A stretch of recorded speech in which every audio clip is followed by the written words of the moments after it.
Did you guys have like in terms of the science fiction aspect of the film, which is there? It's not really a huge part of the story because it is about this relationship. Did you have were you consulting people who kind of are like what was your advisory process like? That's such a good. Actually, it's funny. Early on, Mike wrote a letter to Dr. Richard Berenson, who's a wonderful astrophysicist whose book Pulp Physics we've been listening to on tape, and he's the narrator of the film. So he's the one with that like big booming voice that's like Darth Vader meets the voice of the universe, and he narrates a lot of his books, and they're so powerful. I mean, because of his voice, because of his ability as a storyteller, like he can talk about all these, really intense physics concepts, but make them understandable and like relatable. And so Mike wrote him a letter early on and was like, well, I'm making this movie, like, would you be interested in being involved? And he was like, I don't really get into science fiction, I'm a scientist, And then we met him, and I think he saw that we were interested in the same thing the scientists are interested in, which is you're trying to answer the question of who are we and what are we doing here. And so even though you're coming at it from a fiction perspective, the intent is the same. And I think that is something that we could all agree upon. And so he became involved in the film, and we would do interviews with him, and that would inspire things. And we got really lucky there. He was a wonderful collaborator. Hey guys, is this a seat? It's for you. It's sort of nonchalantly. Okay, how's it going? Just thought you were having all the fun here. So I thought I'd join having in. all the fun by myself. Yeah. Hi Liz, what's up? I'm Mike. So nice to meet you. How are you? What's up, Chris? Nice to meet you. Nice camera there. Okay. It's fun.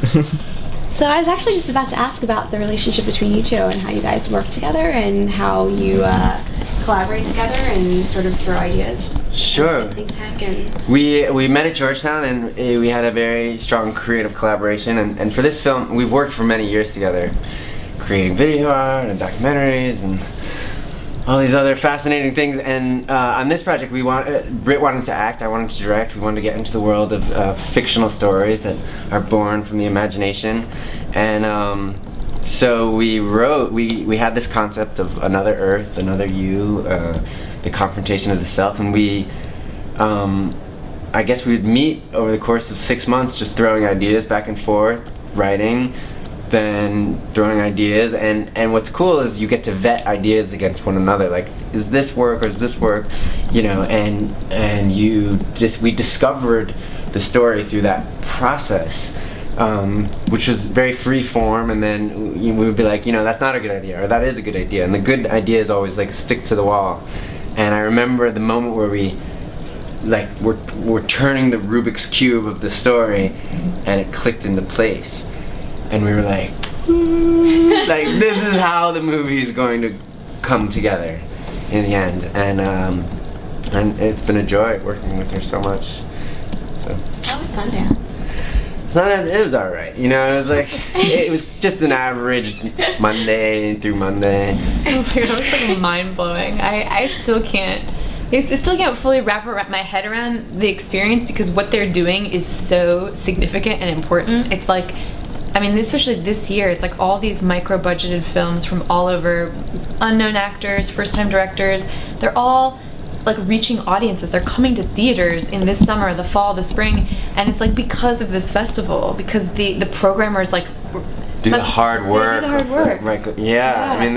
They brought together a really interesting community and made the world of independent cinema like flourish, I think, and they sought out new voices this year, which was really cool and humbling to be a part of all these interesting and thoughtful artists that are coming in at stories from an angle. Like, instead of doing it this way, they're coming in at an angle, and it was awesome. It was awesome to be included in that group. And but you weren't just included, you ended up winning an award. We ended up winning a couple of awards, which was also pretty awesome. Except the truth is, like, the phone call that we were accepted was awarded enough. It was like, oh my gosh, there's 16 films in competition, and it was like, wow, that was enough at that moment. And then to have the reception, like it screened at the Eccles and had a standing You ovation. sort of enter a dream state from the moment of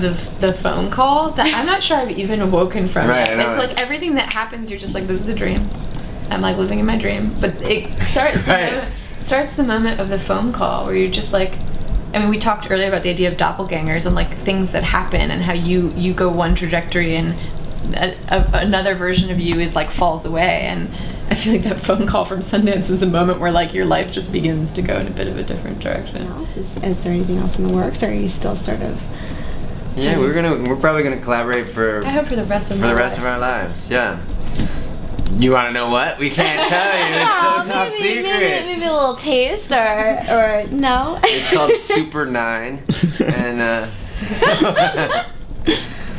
Super 8 and a What did you half. guys think about Super 8?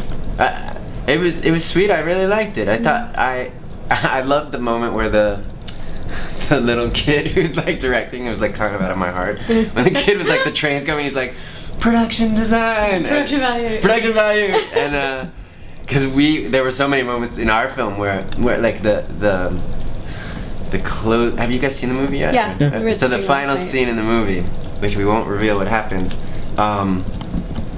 occurred basically like this. Brit went on a run one morning. Oh, I told them the story. Yeah.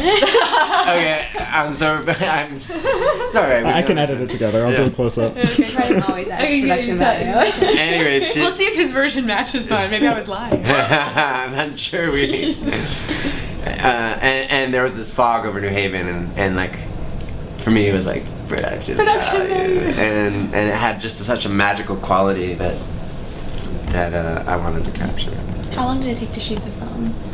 It was over the course of a year, but like chunks. So we shot like 8 days in December, and 15 days in May, and 15 days in September, and a few scattered days. Probably in total like 45 days. We divided it between like on the grid shooting, which is the shooting where we had full production support, like a team of like 12 people, and then we off the grid, which was just like myself, Brit, and our friend Leon, where we'd run around sort of guerrilla style, stealing shots from here and there.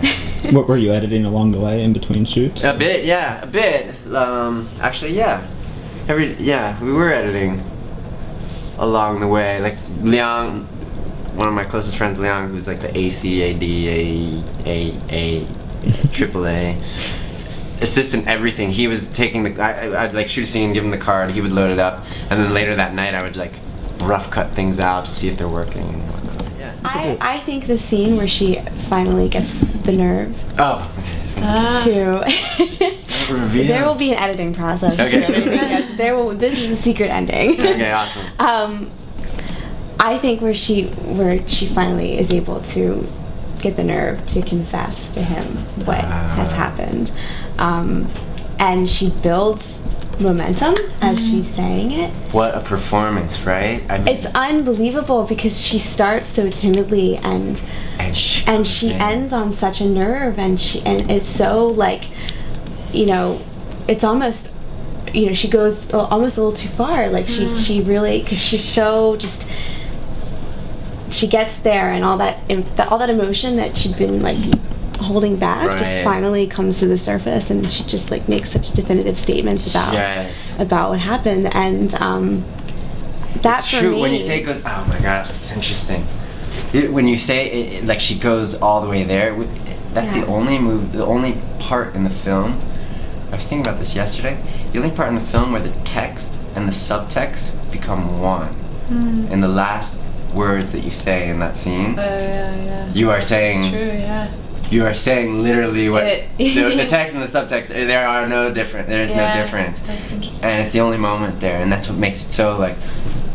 And the way we build into that, genius right here. I just watched as every part of it is collaborative, especially the performance. I think there's a really special relationship, director-actor relationship that is. I love, because you're creating something every day together, and like you don't always know where you are as an actor in the story, like and the director is your guide and your meter for authenticity, so that you're never pushing it, that you're always in the right place. And Mike is amazing to work with because we've been working together so long. I've been in love with his artistry for so long. I mean, like, everything he makes moves me. And so you feel really safe then as a performer because you know you can just trust that person. And that trust, I think, is everything in trying to create something that feels true. You know, you have to trust. You have to trust your partner in crime. Would you trust this guy? Is this a bitch you trust? Thanks a lot. This was great. Yeah, thanks. I really enjoyed the film. This was a really cool conversation. Yeah, it was. Awesome. You guys are great. I'm so moved by it, and I really, truly like it. I want to watch it again and again. Oh, one thing I did want to ask was the soundtrack is awesome. The soundtrack's amazing. I wish I had a copy of it. It's coming out. It's by Fall on Your Sword. They're so cool. This guy, Phil Mossman and Wills Bates, they're just brilliant. Two British cats. They live in Brooklyn, and I don't know.